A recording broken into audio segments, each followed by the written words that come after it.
જય શ્રી રામ.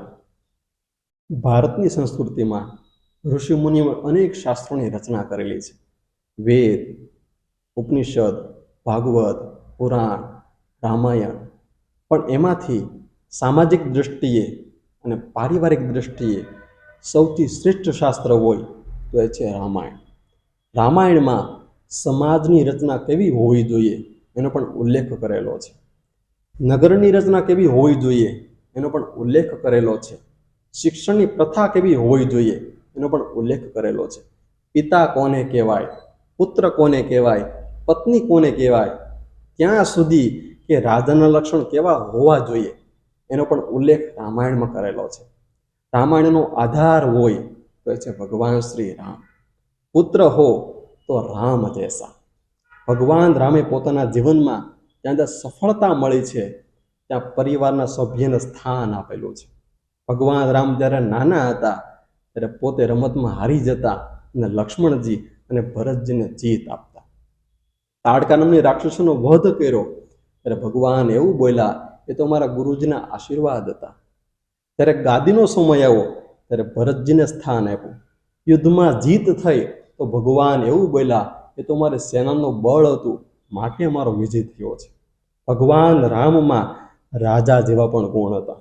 શૌર્યતા, શૂરવીરતા, ગંભીરતા, નિડરતા અને સાથે સાથે એ પણ લાગણી હતી હું એક અયોધ્યાનો સેવક છું. શા માટે?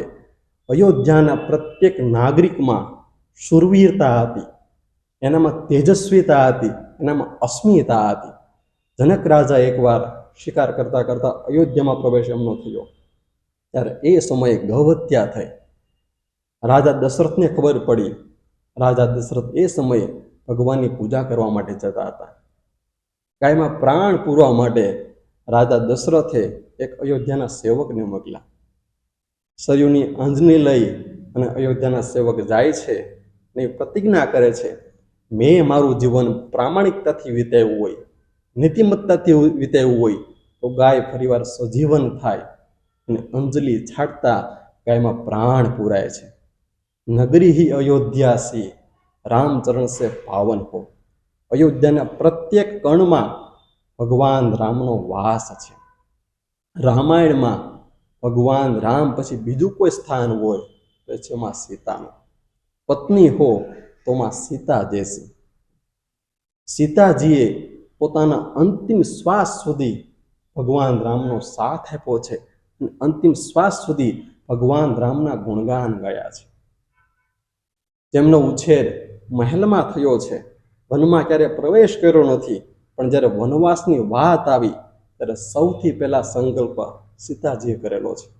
ભગવાને પ્રશ્ન પૂછ્યો कि आपको मालूम है वनवास का दर्द कितना भारी है? तब माँ सीता ने कहा प्राणनाथ करु यातना सुंदर सुमन सुजान तुम बिन रघुकुल सुमन विदु सुरपुर नरक समान आपके बिना मेरे लिए स्वर्ग भी नरक समान है.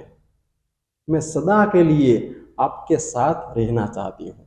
सुख हो या दुख मैं आपकी छाया हूँ. जहाँ राम वहाँ सीता, महल हो या जंगल.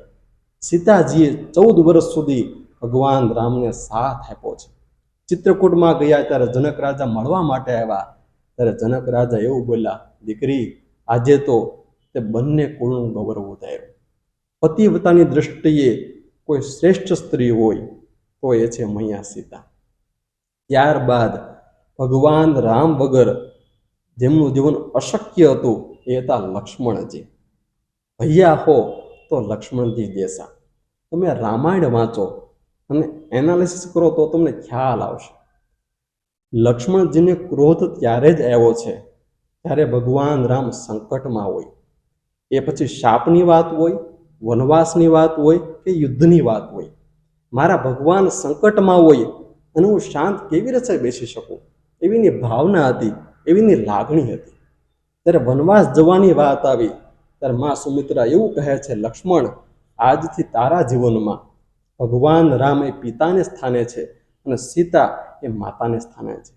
સ્વપ્નમાં પણ રામ અને સીતા વિશે ક્યારેય ભૂંડો ઘાટ કરતો નહીં, સ્વપ્નમાં પણ બીજો વિચાર કરતો નહીં.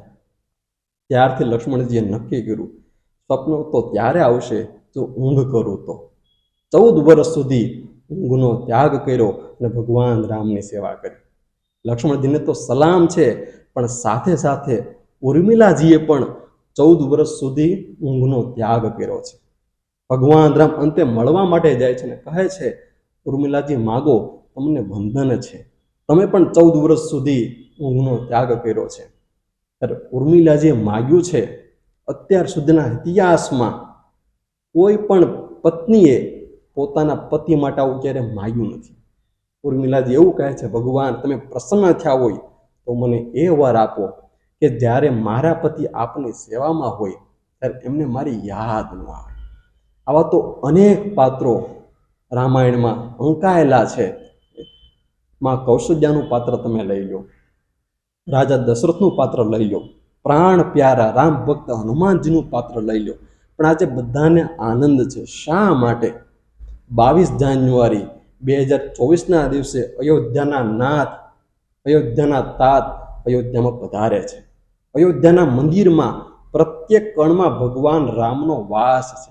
શાસ્ત્રમાં કહેલું છે, મંદિર છે એ ભગવાનનું વિગ્રહ છે, ભગવાનનું સ્વરૂપ છે. જ્યારે આપણે મંદિરે દર્શન કરવા જઈએ છીએ ત્યારે પગથિયાના પગે લાગીએ છીએ. શા માટે?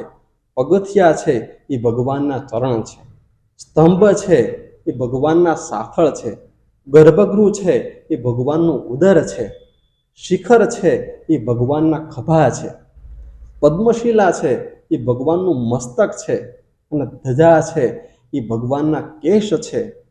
જે મંદિરમાં સિંહાસન છે એ ભગવાનનું હૃદય છે, અને જે મૂર્તિ છે એ ભગવાનના પ્રાણ છે. માટે કહેવાય પ્રાણ પ્રતિષ્ઠા મહોત્સવ. આજે અયોધ્યાને આનંદ છે, અયોધ્યાને ઉત્સાહ છે, ઉમંગ છે. શા માટે? અયોધ્યાના પ્રાણ, અયોધ્યાના નાથ આજે અયોધ્યામાં પધારે છે. અયોધ્યાએ આજે નવા વસ્ત્રો ધારણ કર્યા છે, આજે નવું રૂપ ધારણ કર્યું છે. ત્યારે આજના દિવસે હું મારા ઘરને અયોધ્યા બનાવું. મેરે ઝૂંપડી મેં રામ આએંગે, રામ આએંગે અંગ ના સજાઓગી. આપણા ઘરને આજે ફરીવાર દિવાળીના માહોલમાં બદલાવીએ. ઘરની આગળ રંગોળી પૂરીએ, તોરણ લગાવીએ, દીપમાળા કરીએ, ઘરને શણગારીએ, ભગવાનના મંદિરને શણગારીએ. પરિવાર સાથે મળી ભગવાનની આરતી કરીએ, ભગવાનને થાળ ધરાવીએ, સાથે મળી ભગવાનનો પ્રસાદ લઈએ. અને આજથી એવું નક્કી કરીએ, અમારા ઘરમાં રામ એ રાજા તરીકે રહેશે. અમારા ઘરમાં રામ રાજ્યની શરૂઆત થાય. અને ભગવાનને પ્રાર્થના કરીએ, ભગવાન શ્રી રામના ગુણ અમારા જીવનમાં આવે. 22 તારીખના દિવસે ભગવાન શ્રી રામ અનેક રૂપ ધારણ કરીને અનેક ભક્તોની ભાવનાનો સ્વીકાર કરે એવી ભગવાનના ચરણોમાં પ્રાર્થના. જય શ્રી રામ. જય સ્વામિનારાયણ.